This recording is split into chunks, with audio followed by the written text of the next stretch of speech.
Dan yang terpenting adalah AI PC ini bukan cuma harus performance-nya lebih bagus gitu ya, tapi secara efisiensi juga lebih oke. Sebelumnya mungkin kita menggunakan laptop cuman ya udah kita beli spek laptop, pakai sehari-hari, apa yang kita mau ya kita kerjain. Tapi harapannya ke depannya AI PC ini bisa lebih personalize ke kita dalam hal dia tahu habit yang kita lakuin itu apa. Tablet memang sedang tren, yes, tapi belum secara full akan mereplace kebutuhan dari sisi laptop. Oke. Gizmo Talk Podcast by Gizmology.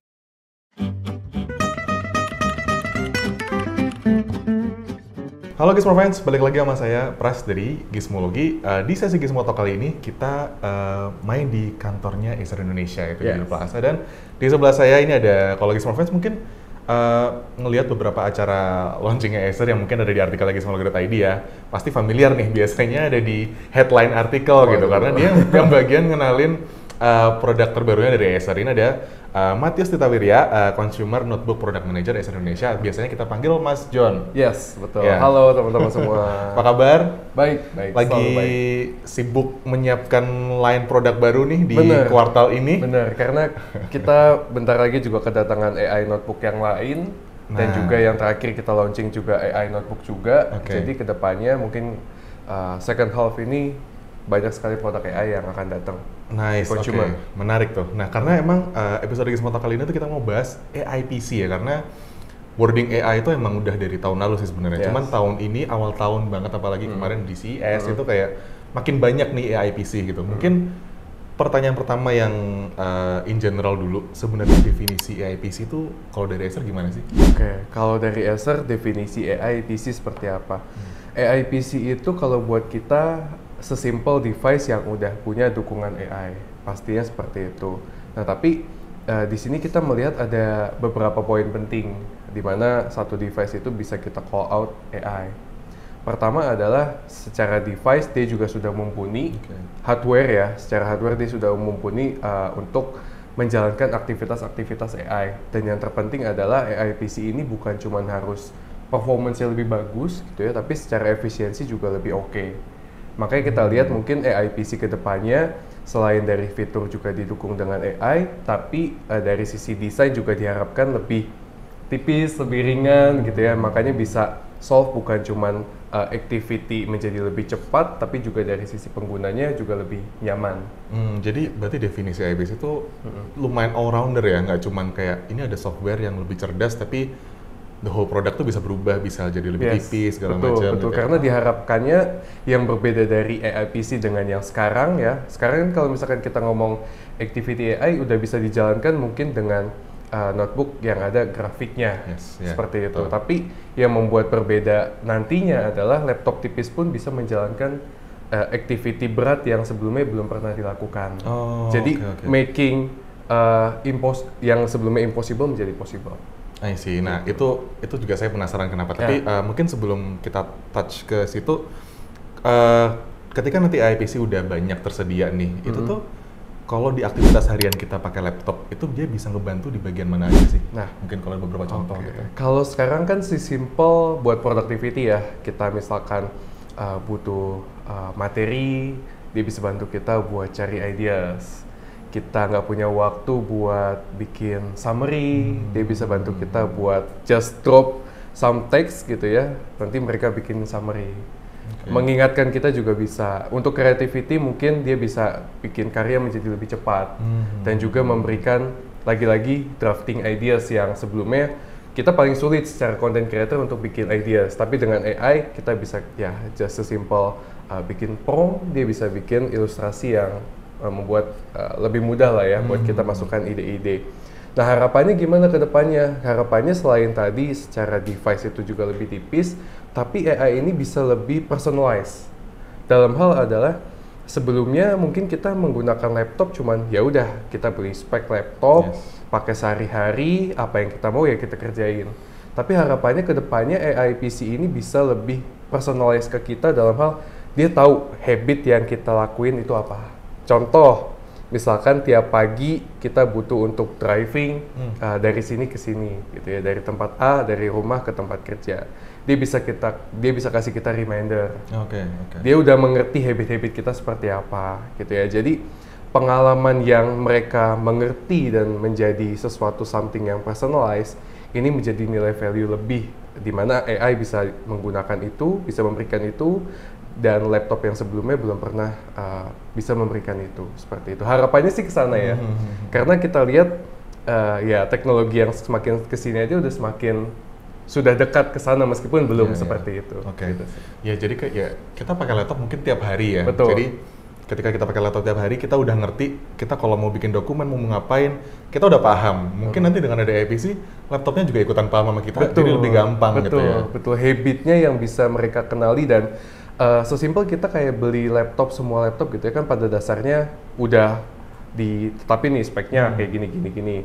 Tapi yang membuat mereka something personalized pada nantinya adalah ketika kita trial and error gitu kan. Jadi setiap pengguna bisa dikatakan nantinya punya personal assistant yang berbeda di laptopnya itu masing-masing. Meskipun spek kita punya same spek nih sama teman kita gitu ya, tapi laptop kita dan laptop teman kita bisa kasih advice yang berbeda based on experience dari pengguna tadi. Itu sih yang unik ke depannya. Keywordnya personalization. Bener. Nggak sabar sih. Dan itu yang bisa kasih value sih pastinya. Jadi kayak udah nggak murni spek di atas kertas, tapi itu yang bisa ditawarin di IBC nantinya. Oke. Nah, tadi terkait kemampuan AI ya di sebuah laptop yang portable gitu. Ini udah banyak dimension sih, cuman aku yakin banyak orang awam yang nggak ngerti NPU itu apa dan kenapa penting ada di IPC. Oke. Pertama, NPU itu apa? Definisi dulu ya. Definisi dulu, NPU itu adalah Neural Processing Unit. Jadi unit yang memproses aktivitas yang berhubungan dengan neural atau berhubungan dengan AI. Bahasa simpelnya adalah chip yang didedikasikan untuk memproses kegiatan AI. Hardware berarti ya? Iya, hardware. Simpelnya, analoginya seperti ini. Misalkan kita biasanya ada tim masak, juru masak, chef. Prosesor itu seperti kepala koki. Nah, ketika kita bikin makanan, biasanya bukan cuma kepala koki, pasti juga ada asistennya. Pertama yang bikin side dish, ada juga yang bikin dessert, specialized. Nah, anggapannya itu NPU seperti chef yang udah specialized bikin dessert. Jadi harapannya apa? Ketika dia sudah specialized untuk mengerjakan dessert, dia bisa mengerjakan itu lebih cepat dan lebih efisien. Nah, seperti itulah ibaratnya NPU di dalam gabungan tadi, CPU, GPU, dan NPU. Nah, kenapa akhirnya satu laptop itu butuh NPU, bukan cukup CPU dan GPU? Kalau pertanyaannya, bisa nggak satu activity dilakukan oleh CPU atau GPU? Jawabannya adalah bisa, gitu ya. Tapi apa tujuannya NPU? NPU tujuannya adalah mengerjakan spesifik AI tadi menjadi lebih cepat dan lebih efisien. Kenapa? Karena semakin kesini harapannya kan laptop semakin tipis, daya tahan baterai menjadi penting, gitu ya. Jadi making satu device thin and light yang bisa berjalan lebih powerful dan lebih efisien. Tujuannya sih ke arah sana.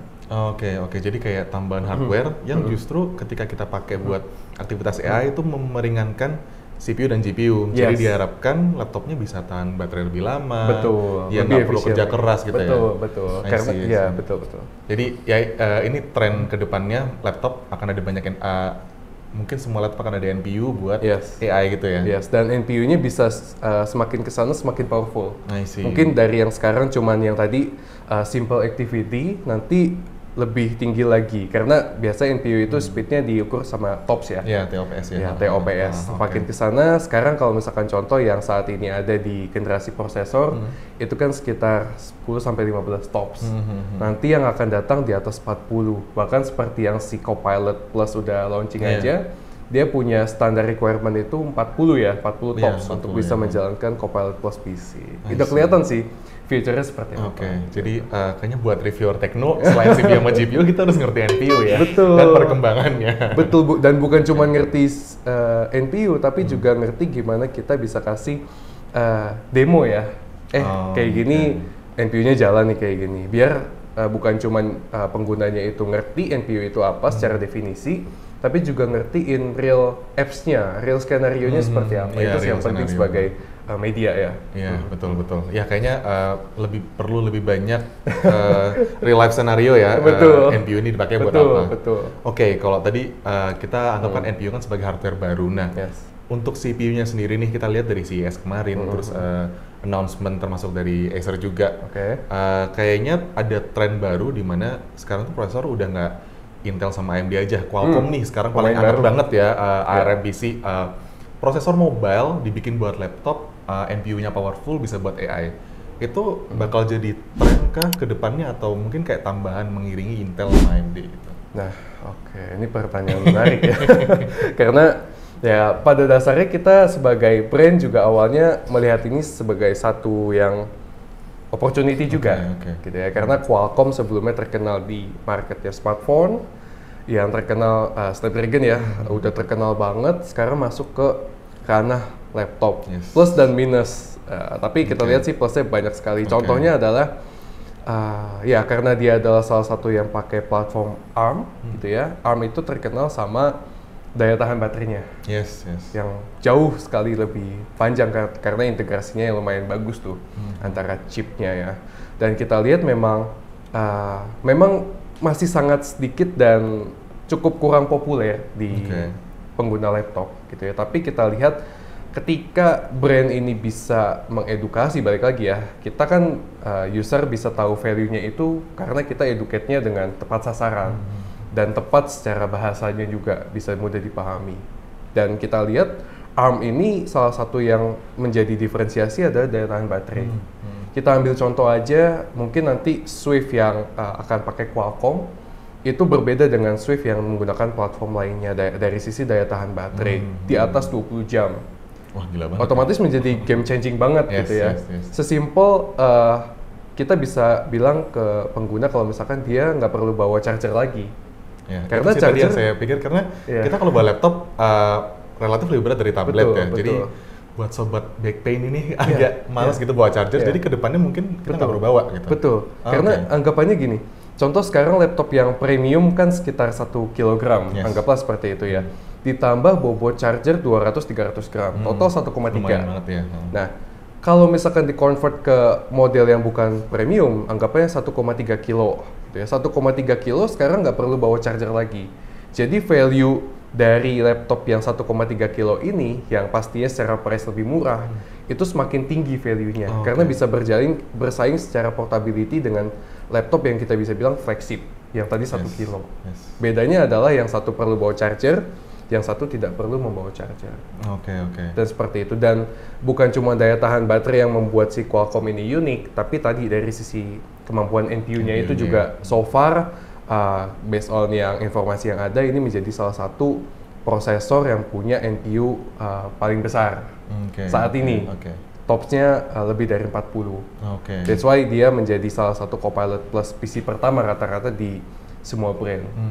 Bisa dibilang seperti itu. Jadi mungkin tahun ini ketersediaan laptop dengan prosesor ARM kayak dari Qualcomm itu mungkin baru mulai kali ya. Baru mulai. Dan mungkin nanti bakal ada dari Acer juga ada buat Gizmo Friends yang pengen coba dulu, nggak apa deh sekarang kita bisa coba teknologi terbaru, baterai lebih awet, tapi belum bisa menggantikan ya?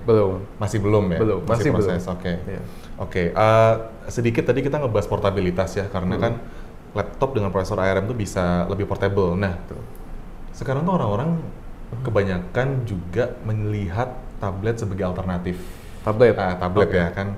Ya walaupun mungkin performa atau mungkin tablet juga dengan keyboard juga mungkin jadi akhirnya beratnya sama kayak laptop. Tapi kalau dari Acer sendiri ini ngelihat perkembangan tablet dengan fitur AI yang mereka juga, kira-kira menggeser laptop atau ya udah beriringan aja?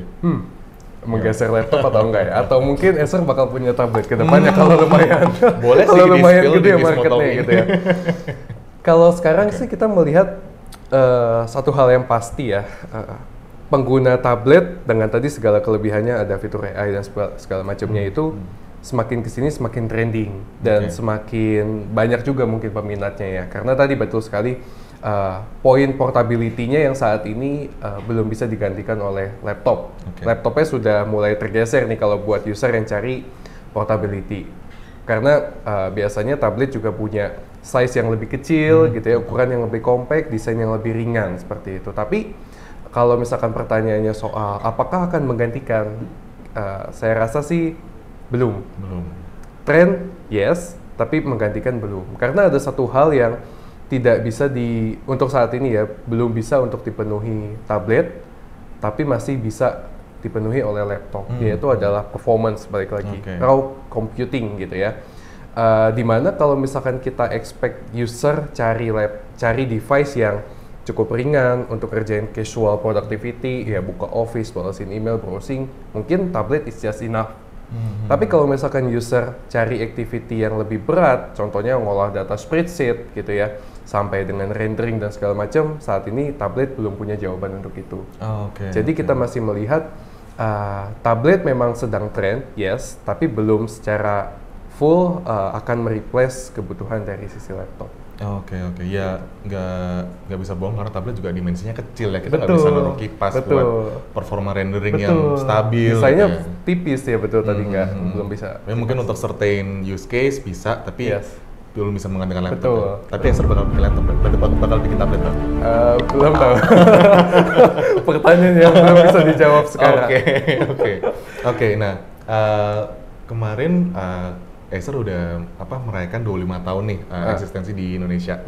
Terus sempat bilang kalau di tahun 2024 nih bakal lebih fokus rilis produk AI. Mungkin apa nih rencananya? Mungkin bisa dibocorin ke Gizmo Friends. Jadi sedikit spill, memang Acer Day tahun ini temanya itu AI. Ya, temanya itu AI. Ya, seiring tadi trennya AI makin besar gitu ya di Indo.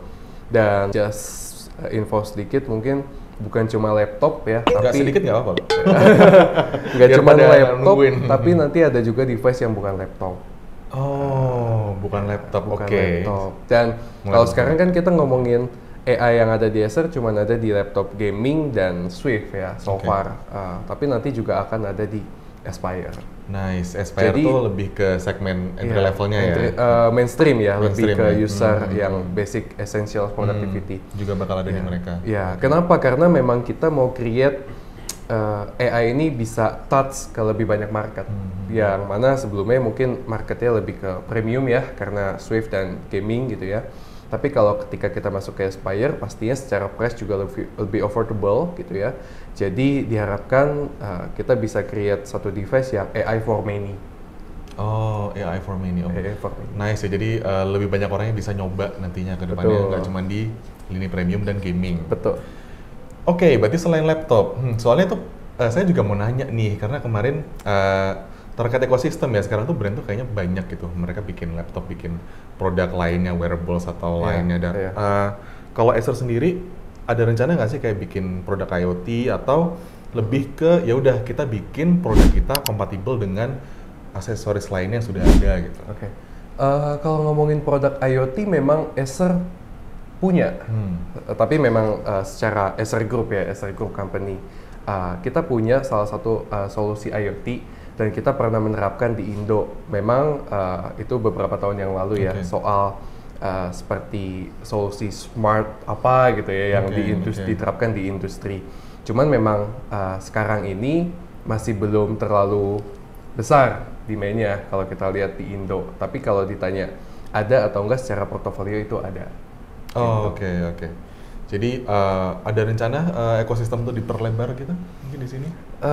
Kita akan lihat demand-nya seperti apa sih, balik lagi. Tapi kalau secara tadi offering produk kita saat ini lumayan lengkap. Bahkan salah satunya kalau misalkan kita ngomongin secara produk lain ya, kita saat ini bukan cuma touch dari sisi IT produk portofolio, tapi yang balik lagi mungkin belakangan ini sempat kita perkenalkan gitu ya. Yang namanya adalah Acer Pure. Nah, Acer Pure ini kan salah satu segmen yang berbeda ya, yang bukan IT related lah ya, tapi lebih ke home appliance, lifestyle produk gitu ya. Nah, salah satunya itu karena kita melihat demand. Di situ ada demand, di situ Acer lihat opportunity, dan di situ Acer bisa realize produk yang cocok bisa kita perkenalkan ke marketnya Indo. Nice. Nah itu sebenarnya saya siapin di pertanyaan terakhir. Gitu.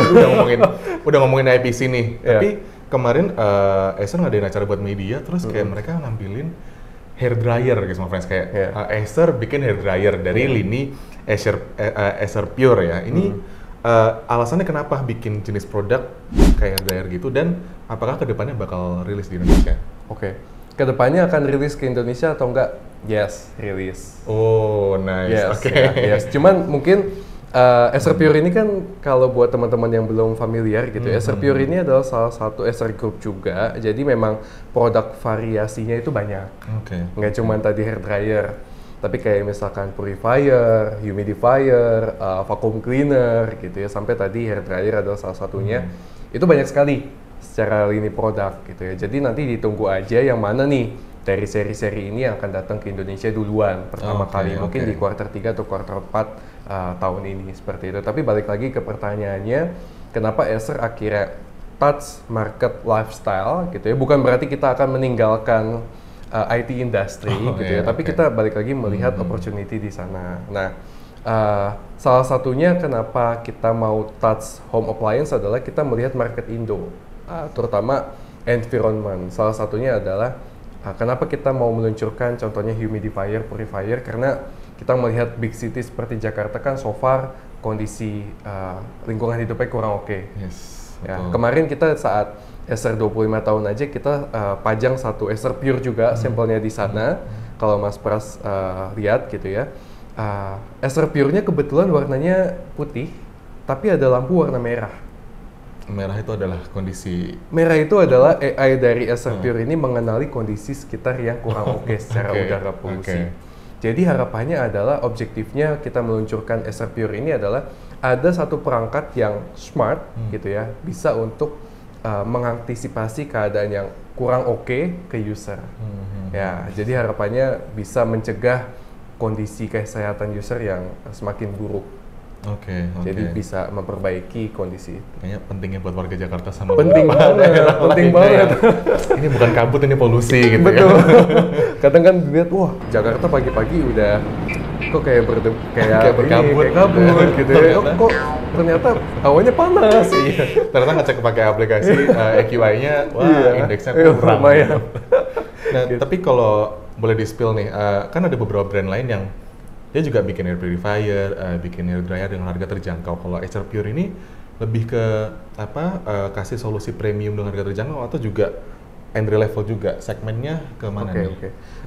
Kalau untuk yang pertama kali di launch dan secara variasi produk tentu kita punya ya dari yang flagship sampai yang lebih ke daily use seperti itu. Nah, nanti kita akan masukkan beberapa versi di Indonesia gitu ya, tapi mungkin kita akan perkenalkan mulai dari yang flagship dulu tentunya. Oh, I see. Seperti itu. Nanti kalau misalkan kita lihat ya pasti kita akan luncurkan yang seri lainnya sih.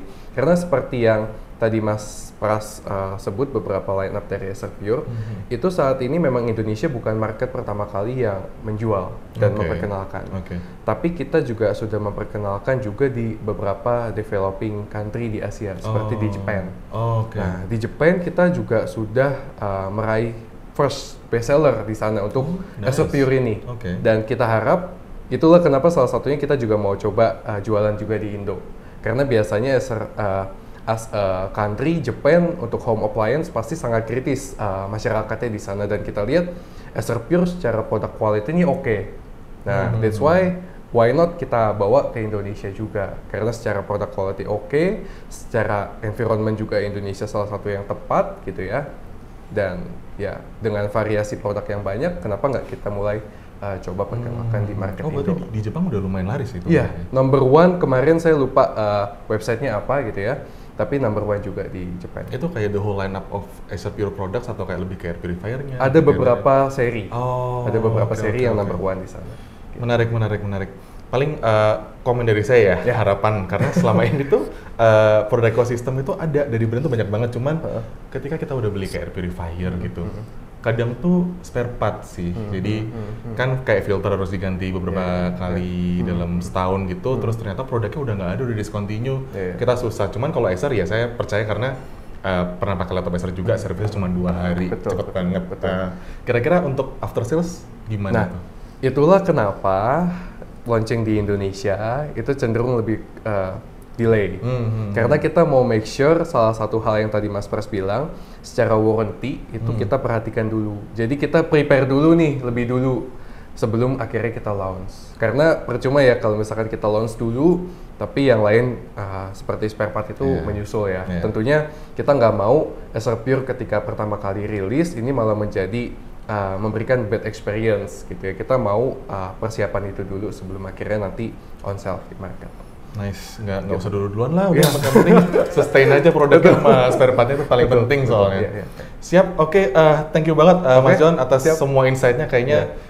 Ya memang sih saya tidak dapat dipungkiri IPC menarik ya, tapi lini Pure ini kalau didengar-dengar kok kayak mungkin alternatifnya Dyson dan lainnya gitu loh, karena flagship tapi kayaknya harganya terjangkau. Kita tunggu aja Gizmo Friends di kapan? Kuartal ini kah? Mungkin akhir quarter sampai Oke. Nah, itu ada bocorannya tuh. Jadi buat Gizmo Friends yang mau beli hair dryer mungkin atau yang lainnya, ditunggu dulu. Oke, sekian dulu Gizmo Talk kali ini. Nanti kita akan ngobrol sama pembicara-pembicara seru lainnya. Sampai ketemu di video-video berikutnya. Bye-bye. Bye.